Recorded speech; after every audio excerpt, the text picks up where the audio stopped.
All right, let's go ahead and get started. Thank you all for coming. My name is Peter Birch, and I'm the product manager for Google Earth. And I'm here to talk to you about KML and how it applies to Google Earth and this idea that Ed was talking about earlier, which is this notion of the GeoWeb. So KML is basically a, what is KML? It's a graphical presentation language or file format. And I figured the best way to really give you a sense of what KML is just to show you. So a lot of my presentation is actually going to be live demos and text editor, pretty much. So I'm going to try to go light on the PowerPoint slides.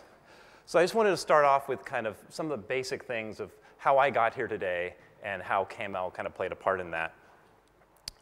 So as part of the, actually came in from the US, and as part of the help that the presenters, the organizer had, they created one of these My Maps maps for me and for the other attendees to figure out exactly where we're supposed to be going. And so here is an example of, you can see, here's where we had dinner last night, hotel, etc. So even though this looks like a maps feature, this is actually KML as well. So I'm just going to come over here and just click on the KML button. And what that's going to do is bring that in, export it as a KML file, and then I can actually load that and bring it into Google Earth.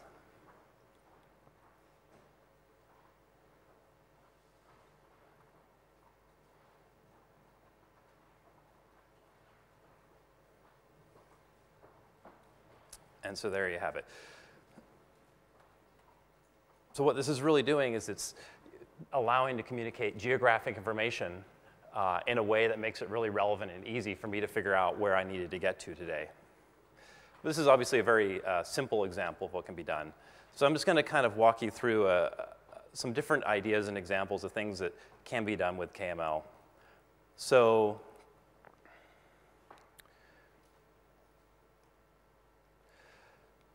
KML is also about conveying information.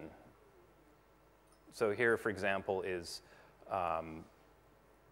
weather information. This is being played out over a given day. And obviously, weather is something that people are very interested in and is very relevant. And Google Earth and KML make a really fantastic pair in terms of being able to share that kind of geographic information.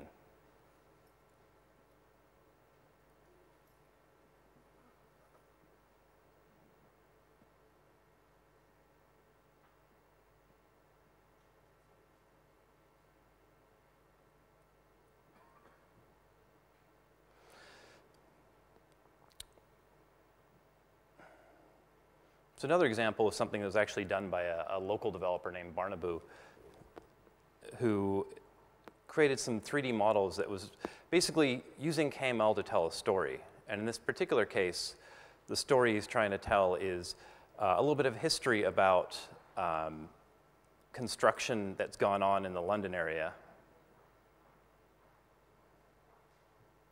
I'm going to slow this down a little bit here for a second.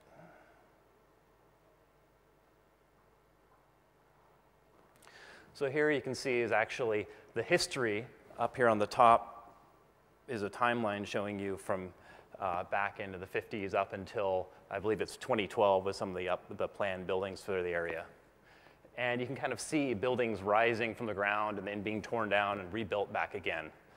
So this is a really great example of how to use Google Earth and KML to really tell a story in a way that's a lot harder to do without tools like this.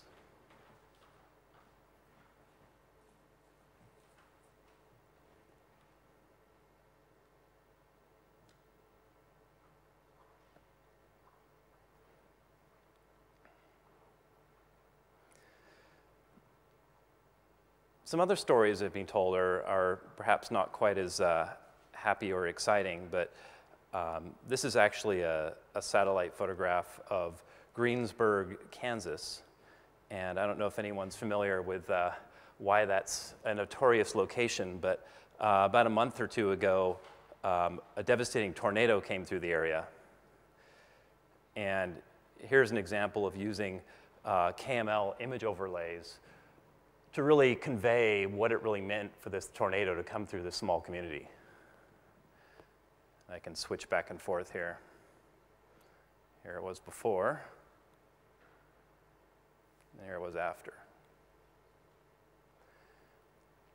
And again, you can tell the story and try to describe the devastation and destruction, but there's really nothing like actually being able to see it. And being able to see it geographically is really powerful.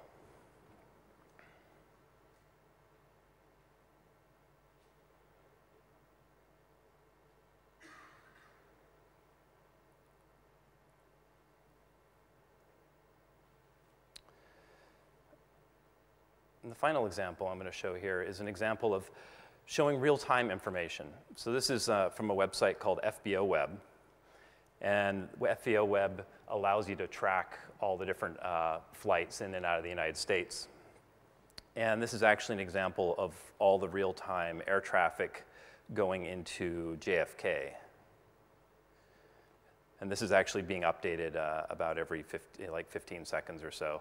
And you can see exactly which flight it is and what altitude it's at and what speed it's traveling at.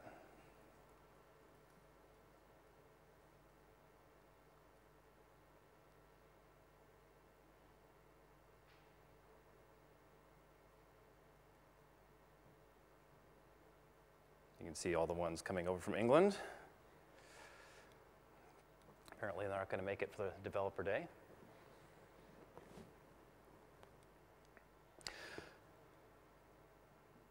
So as you can see, KML is a really powerful tool for visualizing information. So one question you might ask is, well, why would I want to create KML? Like, what's the real value? So I want to talk a little bit about this notion of the GeoWeb. And again, this is something that Ed really kind of alluded to in his keynote speech, but I wanted to kind of give you a graphic example of this notion of being able to search for geographic information. So let's say I want to look for, I'm a tourist here, I'm actually just traveling, and I'm interested in the London Eye, for example. And what I have here under our search results is, in addition to local business listings, I also have what are community contributed entries. So this is really examples of users who have created either KML or GeoRSS files that are out there in the wild somewhere that we have gone in, we've indexed, we've scraped it, we've indexed it, and we've made it available for a search term. So as an example, let me just pick one here. So here you can example of somebody who has a little bit of information about the London Eye. And then there'll be a link here that allows me to open up an additional file that original place mark came from. So it was actually part of a collection of place marks. In this particular case, it was a collection of place marks of tourist areas in the London area. So here you can see Wimbledon, that's where my dad's from, Wembley. So this is, again, a really powerful tool in terms of being able to search for geographic information.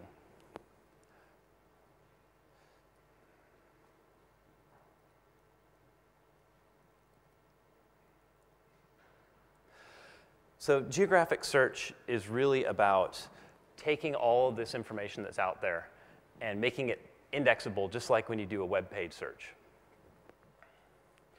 And one of the problems with using an API for your data and having it stored sort of programmatically in JavaScript is that it's really hard to get access to that data for people to be able to find it, because it's buried behind the firewall. It's in a way that people can't actually get access to that data. So the advantage of using KML or GeoRSS is that you're making your data available so that people can actually find it and index it and get linked back into your data and your site. So the real advantages here are, number one, being able to get traffic to your site. Because a lot of people are using Google Maps and Google Earth, it's really providing a great portal for content providers to be able to bring people into their site based on a search term that may be relevant to something that you have on your site. Because the problem is, how are people going to know that it's actually there? And one of the great ways is that when people are looking for it on Google, they'll be able to find your data and be brought back over to your site. Another big advantage is the fact that KML is universal and it works across our products, so including not only Google Earth, but also Google Maps for mobile, and our local search. And then finally is being able to have control over your data. And this is something actually that we've added in KML 2.2, which we've actually just put up on our website as of yesterday. It's in beta at the moment. But what we've actually done is we've added a new tag, which is the Atom Author and Atom Link tags that allow you to explicitly indicate what the attribution for your KML file is. So that when we index it and we offer it up as a search result, it's very clear to users whose content that is and where they should go to find out more about it and to get more content like it. So let's just dig right in. So we have a lot of ground to cover. And all of what I'm going to be showing you here is you can get off of code.google.com. And what I'm going to try to do is in the next half an hour or so is run through as much of KML as possible. And again, just give you real life examples. I'm just going to basically be going back and forth between Google Earth and a text editor and just showing you what different elements look like, how they look like in text, how you can modify it, and what all the different tags mean. So first of all, let's start with the basics. So the place mark. The place mark is a very basic and simple first step for KML.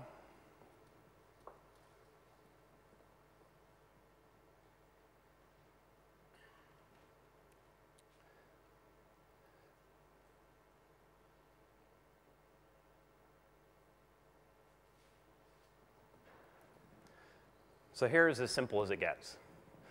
This is the Googleplex over in Mountain View. And what we have here is a push pin that shows you this particular location. And there's actually, you'll notice there's a couple different things here to note. One is within the 3D view is obviously the iconic representation, as well as a label that's indicating what that icon represents. And when you click on it, you then get the info balloon that gives you additional information about that particular place mark. In addition, you have the left panel that's giving you information that gives you the ability to turn that place mark on and off,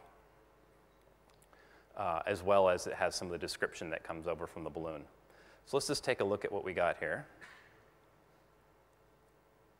So that's it. So that's a place mark. So at the beginning, we're just saying that this is an XML schema, and the namespace is KML 2.2. We have a place mark. Name is what is going to show up in the 3D view. Description is what actually shows up in the description balloon.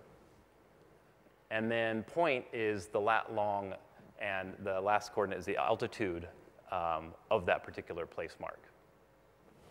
And that's all there is to it. And it's really as simple as just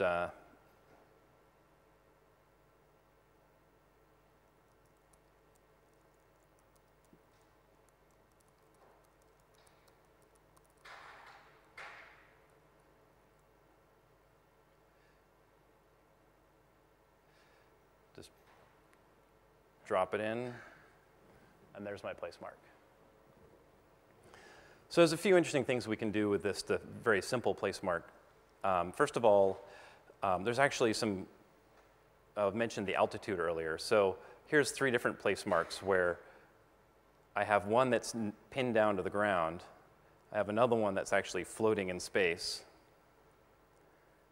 And then finally, I have one that's actually sort of extruded with this tether to the ground.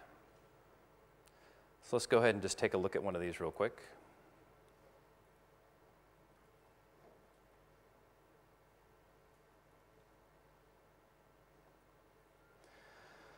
So a couple things different here. First of all, I'm going to skip the look at for just 1 second and just focus down here. So we have an extrude tag or field.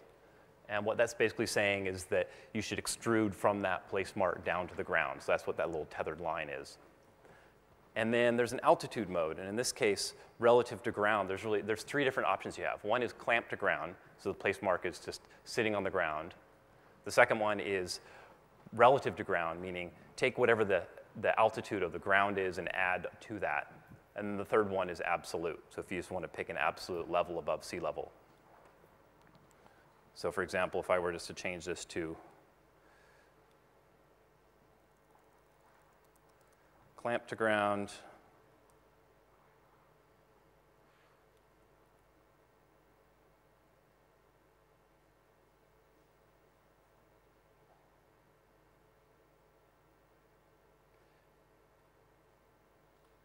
you'll see now that there's the extruded place mark, and then there's my new copy of it, which is actually clamped down to the ground.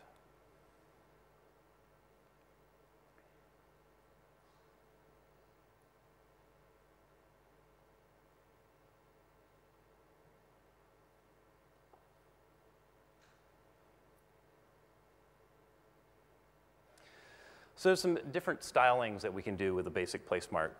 First of all is the notion of highlighting.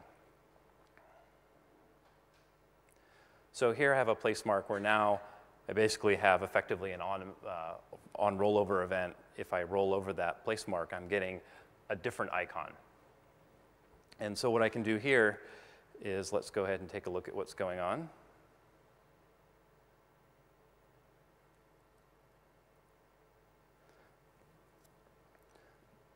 So now you'll notice that we have something called a style URL, and that's referencing a particular style for this place mark. So let's just trace that back up.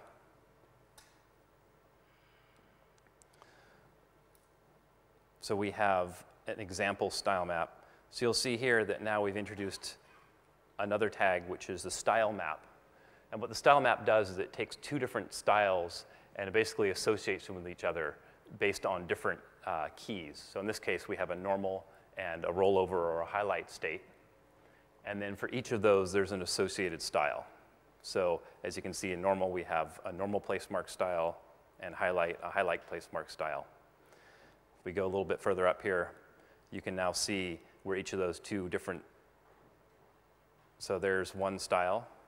And in each case, you can see we have a red stars for a highlight, and we have a white blank file for normal. So it's basically just swapping out between two different image files. You can do an animation between two different copies of an image. There's also a scale factor you can put in there to cause the icon to grow or shrink as you mouse over it.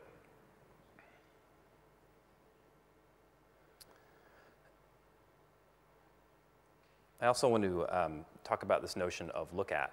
So along with a place mark can be how it is you really want people, when they select it, to, right now it's flying me back out to here. But if I want to go in and say, well, I really want, when the user selects it, the user to be placed here, what I can do is just say snapshot view.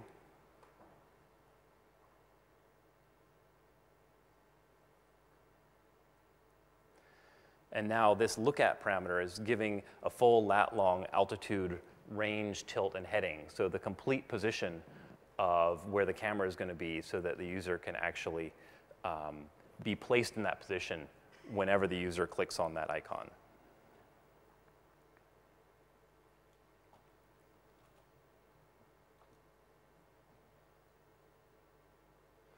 So this is a really great way to provide an animated sequence between a series of place marks. So if you have a particular position you want the user to go from, you can essentially take them on a little tour from, so for example, I can come over here and hit tour. And what that will do is it will just fly me from one look at to the next for each of my successive place marks. So effectively, we're flying the user between each of the different points based on where I actually want to place them.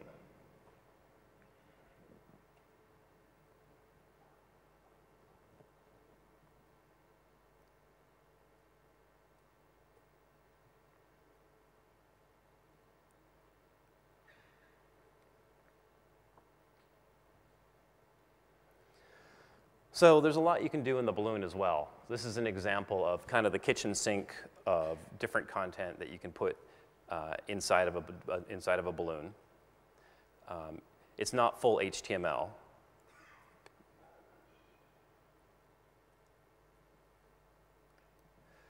But it's pretty close.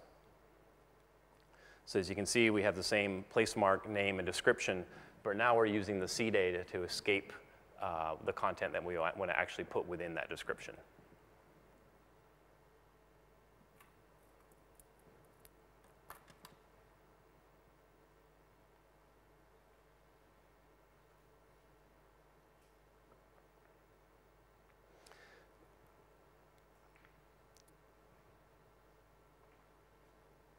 And of course, one of the big keys is also being able to include images.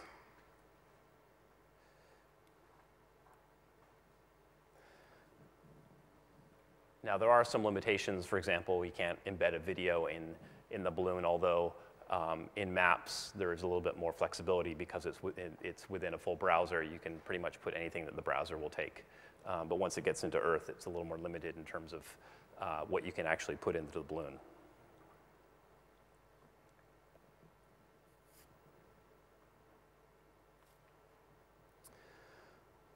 So let's move past place mark here, and let's talk about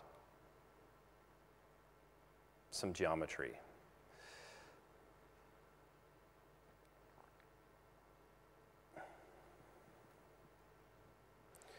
So one of the things, let me just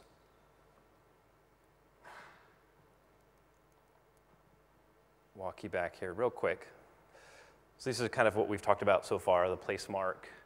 One thing I didn't mention was the folder and the document, but there's also a tag that allows you to contain multiple different place marks together into a given folder. So now we're going to talk about different types of geometry.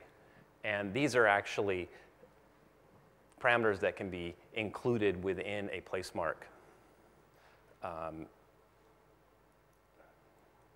And these include lines. So here, for example, you can see a line that's drawn on top of some terrain, and you can see that it gets draped on top of that terrain. If you have an untessellated line in the same place, what it does is it basically draws a line between those 2 points.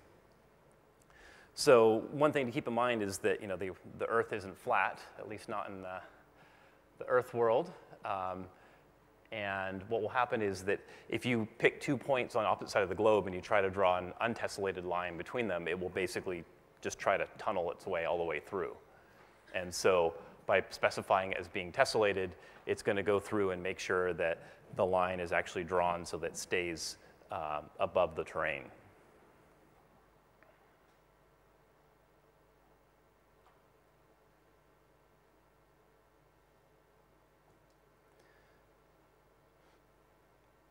Again, you can also have an absolute height. And there's another parameter, which is extrusion. And what this does is it allows you to basically take that line and extrude it down to the ground and basically create a wall. So here you can see an example of a line, absolute line, connected in with an extruded line.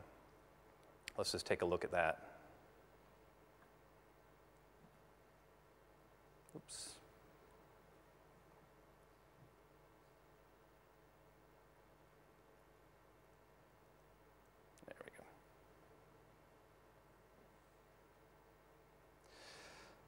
So here we can see we have a new tag, line string, and the extrude parameter is what's telling it to actually extrude it down to the ground, and then absolute is telling it that the altitude that's coming along with it is going to be absolute relative to sea level.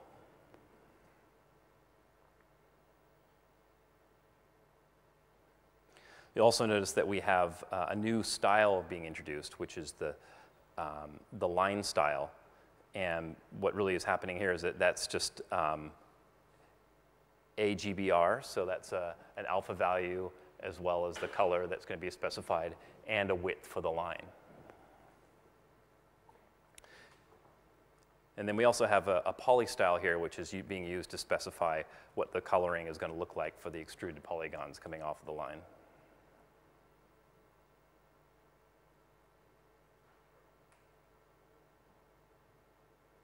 So here you can see the face of the polygon is actually partially transparent. You also can change this fairly easily just by coming into the editor.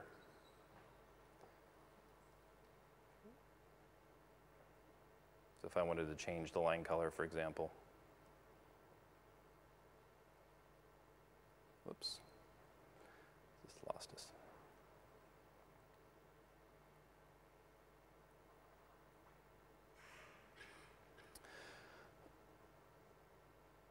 So it's not too hard to take the leap from a line to a polygon.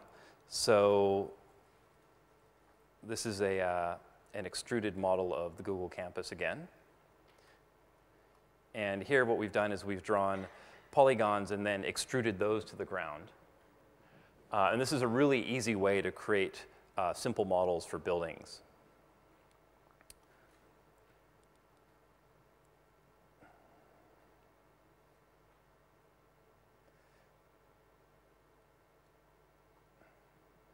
So for here, for example, is a simplified pentagon.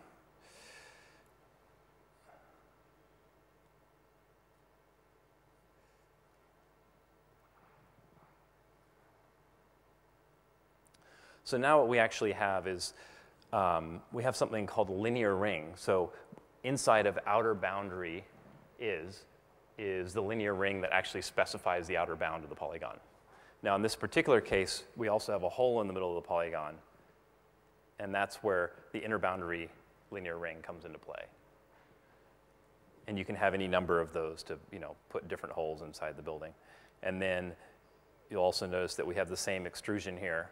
So if I just get rid of that,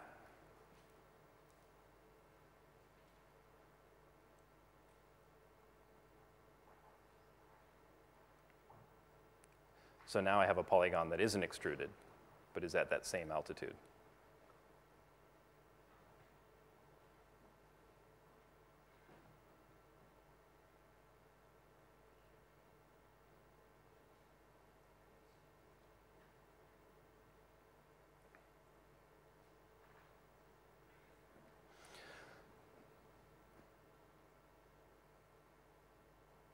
So let's get a little bit more interesting, and let's introduce a model.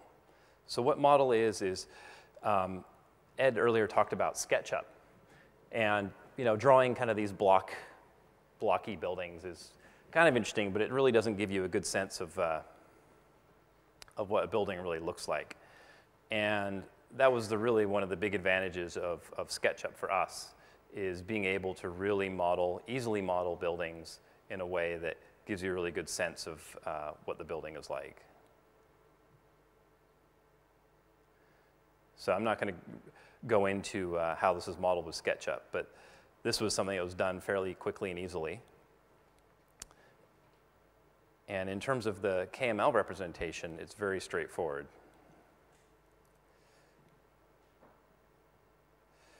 So what we have is, again, we have a place mark with a name and a description, a look at.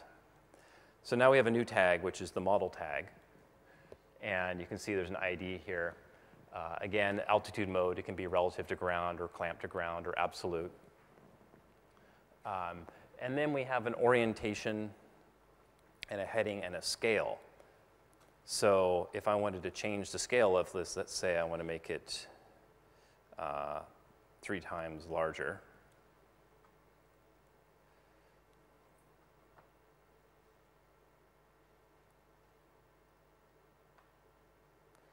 So now I have, let me get rid of the original building here.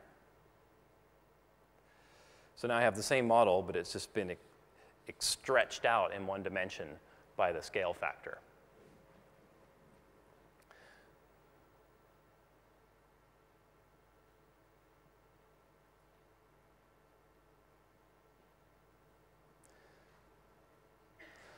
Now, the last and not least of all the data here is the link, which is actually specifying a DAE file. So DAE is a Collada standard model specification. And if you actually use SketchUp to create your models, it will export a KMZ or a KML plus the associated texture and model files. But there's also third-party developer tools that will output Collada or KMZ.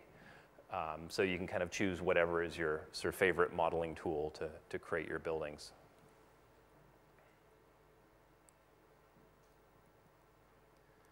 All right, so how are we doing here? So we're going to move into overlays now. So overlays is basically gives us the opportunity to put images on top of the Earth.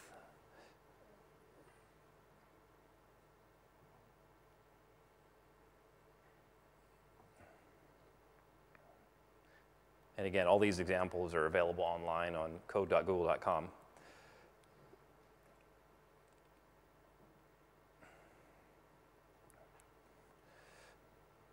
So here's an example of, this is Mount Etna, and here's an image that's being overlaid that's actually showing it at a time of eruption.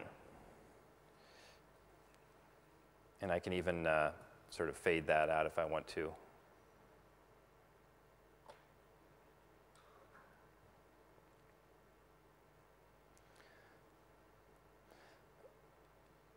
So if I wanted to edit this, I could actually come in here and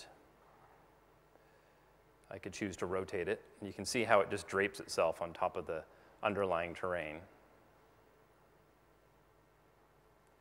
So let's say I just kind of misorient it for a moment.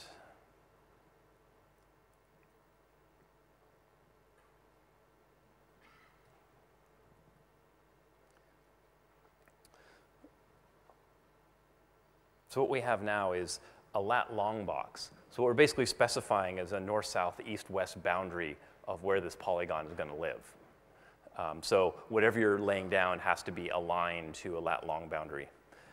And then you'll notice down here we have a rotation. So that was the rotation that I just added. So if I were to come in here and zero that out,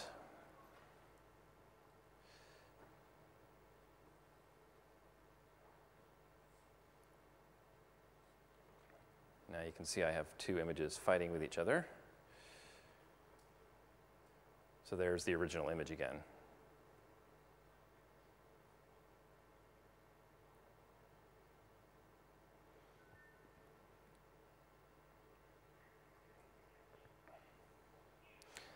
And this is being able to overlay imagery on top of the Earth is really powerful because it may be a situation where you have higher resolution imagery, you have more recent imagery. There's a lot of different reasons why you may have something that, in this particular case, obviously the imagery that we have is not of the volcano erupting. But being able to provide that, for example, in the case of the town of Greenberg in Kansas, is a really powerful way of being able to communicate information.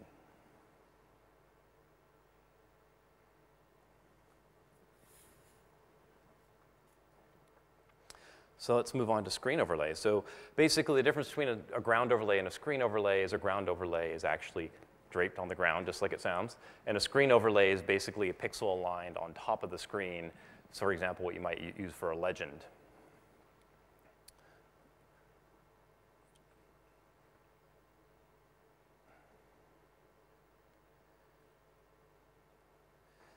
I can get my network to work here.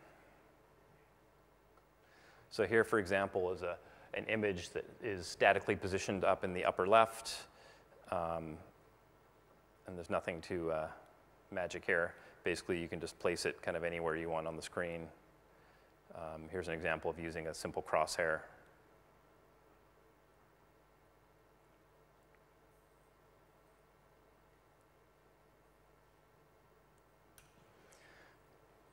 So again, what we have here is now the overlay XY, screen XY, and rotation XY.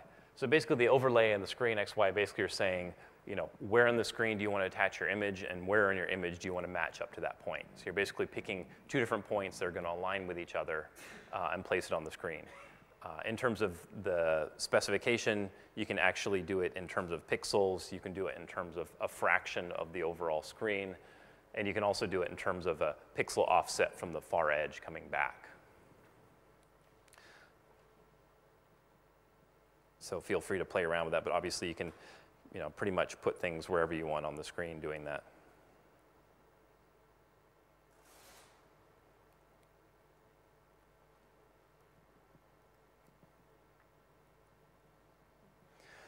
All right, moving on, network links. So network links are actually an incredibly powerful tool for creating dynamic KML. So basically what a network link is, it's a pointer to another KML file. And I think the best way to illustrate this is let's go back to our example of GeoWeb, which was the real-time air traffic link. So this is actually something that's being updated about once a minute. So obviously there's a lot of stuff going on GeoWeb servers in terms of pulling in the database and generating a KML dynamically. And all of that's happening outside of this machine. So if I just take a look at what's going on here, that's all it is. So you can see that we have a new tag, which is network link. And within that, this particular file is using URL that's actually been superseded by the link tag. And what this is basically telling the client to do is to say, go and fetch this other file from GeoWeb server. And there's a parameter here which is on interval, and that's one of several different refresh modes, where on interval says every certain period of time, go get another version. So in this case, it's fetching it every 62 seconds. So let's speed that up a little bit.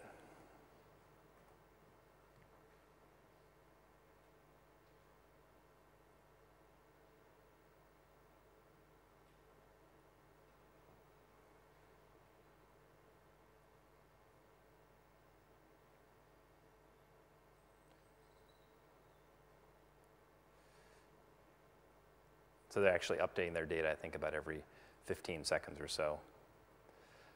But what you'll see is that the planes are actually starting to move. And what's happening is Google Earth is going off, and every 2 seconds it's sending another request over to GeoWeb server. They're then producing a new KML file, and that's being brought in and re-rendered. So obviously there's some trade-off in terms of cost of doing the re-rendering versus freshness of the data.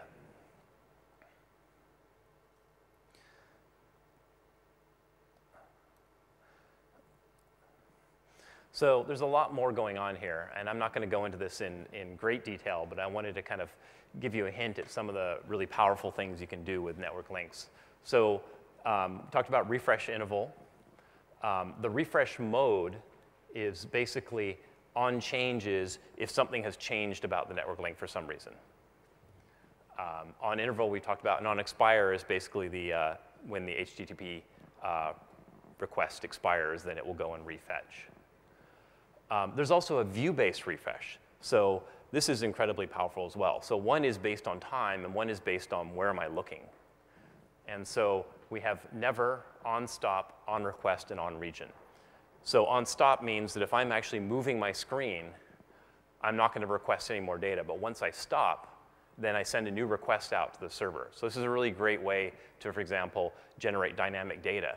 So if you have a new view, what happens is that view information gets sent back to the server, and the server says, okay, within this given bounding box, what information do I want to display? So in the case of on stop, the view refresh time is how many seconds after you stopped your refetch. The view bound scale is really how bigger or smaller than the viewing window do I want to fetch data. So for example, maybe you really want to fetch 3 times the area that the user is actually looking at, so as they pan around, it doesn't need to refresh it as quickly. The view format and the HTTP query are parameters that are actually sent from Google Earth to the server, telling you what the actual bounding box of the view is. There's also some different parameters that you can send. And then in the query itself is some information about language and what version of the client you're using, et cetera.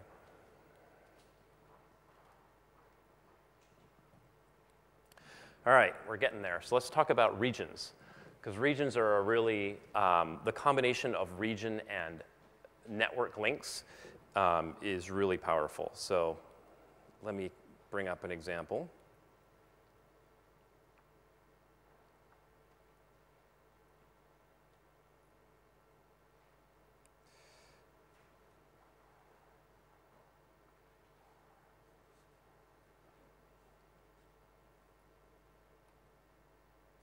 So this is an example of another image overlay, but instead of what we've had before, which is a single image, what we have is a hierarchy of network links that are triggered by region.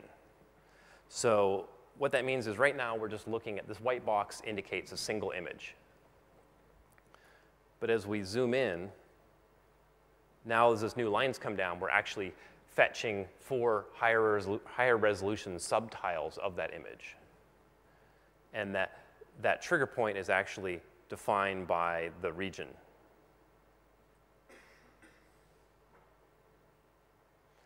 And as you can see here, is an example of now we actually have the very highest resolution image in the foreground, and as you get further and further away, you're actually using lower and lower resolution images. So the net effect is you're essentially throttling how much data you need to display based on how relevant it is to the view. So things that are really near, you want high resolution. Things that are really far, you want a lower resolution.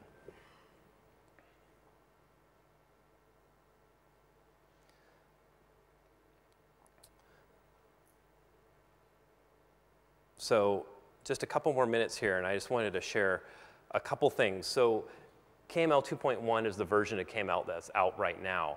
But we have a beta version, as I mentioned earlier, of KML 2.2. And if you go to code.google.com right now, the beta reference guide is online. And there's a couple interesting points I wanted to close with. So one of which is this notion of what's really nice. This is an American Architects, Institute of Architects layer where they're highlighting the top 150 buildings. And what you really want to be able to do is, great, here's the first, the #1 greatest building in the country, in the US. What's the next one? So now we have this ability to basically click through and reference a feature within the file or a feature within an external file. And in this case, pop the balloon and fly to that point. So now we're here at building number 2, on to building number 3, et cetera. And there's more details of this if you go online.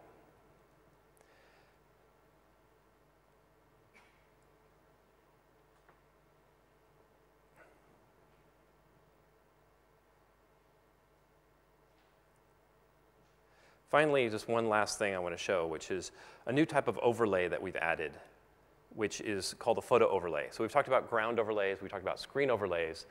So what we're really thinking is that there's a lot of images out there. They're actually photographs that are taken from an oblique view. They're not a top-down view. And wouldn't it be great if you could actually view those in Google Earth?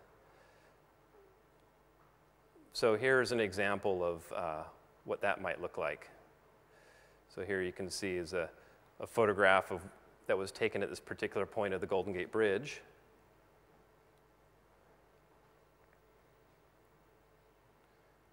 And let me fly into this.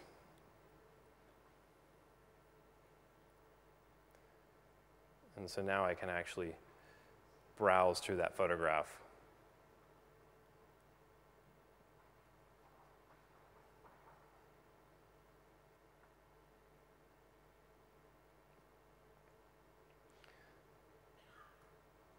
So this is kind of new for us. Normally we get the product done first, and then we tell people about what the API is going to be for it.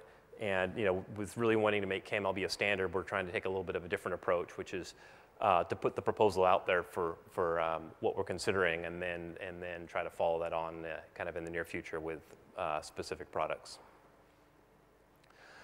So anyway, that gives it kind of a good overview of what we're doing with KML, how it relates to Google Earth, Google Maps, and this idea of building out a GeoWeb.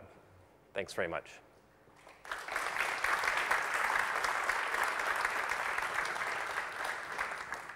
We have just a few minutes for questions.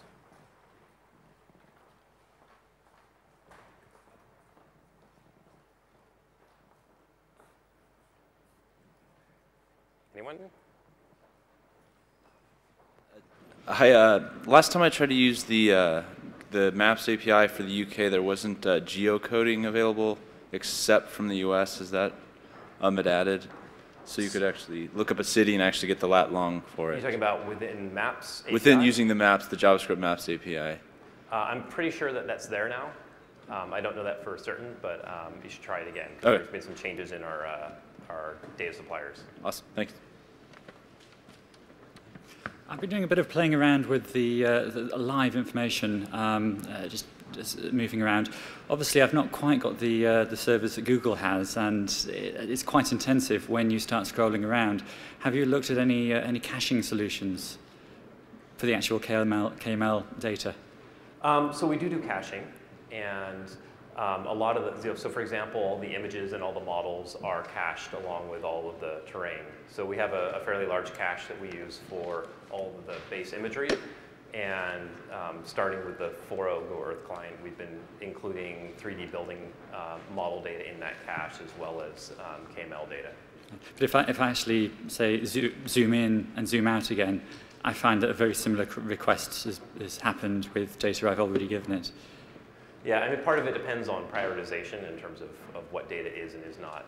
You know, if other things are being brought into view, then some things get kicked out. But that's certainly something we can look at to try to optimize it. Thank you. Hi.